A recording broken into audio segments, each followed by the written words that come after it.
నా జీవితంలో జరిగినటువంటి ఒక సంఘటనను మీకు చెప్తాను. ఒకానొక సమయంలో, లేకపోతే నేను మా నాన్నగారు క్రైస్తవులు కాదు, కానీ మా అమ్మ క్రైస్తవురాలు.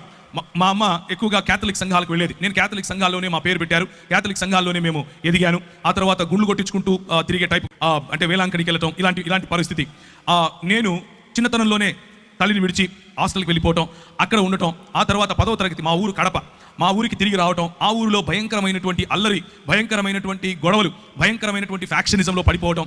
అలా పడిపోయిన తర్వాత ప్రభువు నన్ను రక్షించడం, నీవు లోకమునకు వెలుగై ఉన్నావు అన్నటువంటి మాట చేత నా జీవితాన్ని మార్చడం. ఒకానొక సమయంలో మరి కోల్పోయినటువంటి సంబంధాల కారణంగా నేను దుఃఖిస్తూ ఉన్న సమయంలో ఒక వ్యక్తి నన్ను సంఘానికి తీసుకుని వెళ్ళటం, లేకపోతే ఒక యూత్ మీటింగ్కి తీసుకుని వెళ్ళటం. అక్కడ నేను ప్రభువును తెలుసుకోవటం, నీవు లోకానికి వెలుగై ఉన్నావు అన్న విషయాన్ని ఆయన గుర్తు చేసి నన్ను నా జీవితంలో రక్షణ సువార్తను, నా జీవితంలో దేవుని రాజ్య సువార్తను ఆయన నాటినప్పుడు నా జీవితం మారిపోయింది. నేను ఈ దేశానికి ఒక కళంకంగా ఉండాల్సింది పోయి, నేను నాకున్నటువంటి దూకుడు స్వభావం కారణంగా నా దేశానికి, నా కుటుంబానికి, స్వయంగా నా జీవితానికి భయంకరమైనటువంటి ఒక మచ్చగా మిగలాల్సింది పోయి, కనీసం ఇప్పుడు దేశానికి ఏమీ పెద్ద ఉద్ధరించకపోయినప్పటికీ కనీసం నన్ను చూసి నా కుటుంబం కానీ, నా దేశం కానీ సిగ్గుపడే అవస్థలో లేకుండా ఉన్నాను. దానికి కారణం ప్రభు అయినటువంటి యేసుక్రీస్తు.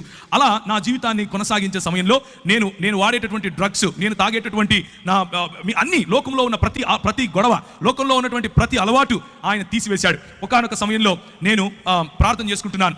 ఒకానొక సమయంలో ఒక రోజంతా గడిపి, ప్రభు దగ్గర సమయం గడిపి, ఉపవాసంలో ఆయన నుంచి శక్తి పొందుకోవాలి, ఆయన నుంచి పరిచర్యను గురించినటువంటి ఒక దర్శనం పొందాలి, అసలు ప్రభువు నా పట్ల కలిగిన ప్రణాళిక ఏంటి అని ఒకరోజు నేను హైదరాబాద్లో ఉన్నటువంటి నారాయణగూడ బ్యాప్టిస్ట్ చర్చ్కి వెళ్ళాను. ఆ బ్యాప్టిస్ట్ చర్చ్లో ప్రేయర్ టవర్లో కూర్చుని ప్రార్థన చేస్తున్నాను. ప్రార్థన చేస్తున్న సమయంలో విపరీతమైనటువంటి ఒక కాంతి, విపరీతమైనటువంటి ఆ కాంతిని నన్ను ఆవరించడం, నేను తెలియని భాషలలో మాట్లాడటం, యేసుక్రీస్తు ప్రభువు యొక్క ఆవరణ, యేసుక్రీస్తు ప్రభువు యొక్క సన్నిధి, పరిశుద్ధాత్ముని యొక్క కృమరింపు నా జీవితంలో నేను గమనించాను. పరిశుద్ధాత్ముడు నన్ను తాకినప్పుడు, పరిశుద్ధాత్ముడు నా పైన బలంగా వీచినప్పుడు నేను తట్టుకోలేకపోయాను. నా హృదయం పులకించిపోయింది, నా శరీరం పులకించిపోయింది. నేను కళ్ళు మూసుకుని ఉన్నాను. నేను ఒక గొప్ప దర్శనం చూస్తున్నాను. ఇదిగో తెల్లని బట్టలు వేసుకున్నటువంటి చాలా మంది నెత్తిన టోపీ పెట్టుకుని పరిగెట్టుకుంటూ వస్తున్నారు. ప్రభు అయిన యేసుక్రీస్తు తన చేతులు బారుగా చాల్చి నిలబడుకుని ఉంటే ఆయన కౌగిలిలోనికి ఎంతో కొన్ని వేల మంది పరిగెట్టుకుంటూ వస్తున్నారు.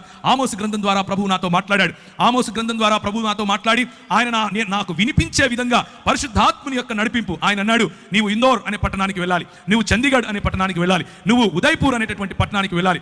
మరి దైవజనులు ఇప్పుడు నిలబడుకుని మాట్లాడుతూ, ఏమయ్యా ఉత్తర భారతదేశంలో చాలా మంది అవసరం వెళ్ళరా అని అంటున్నాడు. అదే సంఘటన నాకు జరిగింది. 2000 సంవత్సరంలో భక్త సింగ్ గారు చనిపోయారు. ఆయనను తీసుకుని వెళ్తున్నారు. కొన్ని వేల మంది ఆయనకు వెనకగా వెళ్తున్నారు. ప్రార్థిద్దాం అనంటే కొన్ని వేల మంది తలలు ఉంచుకొని ప్రార్థిస్తున్నారు. ఆ దృశ్యం నేను పైనుంచి చూశాను.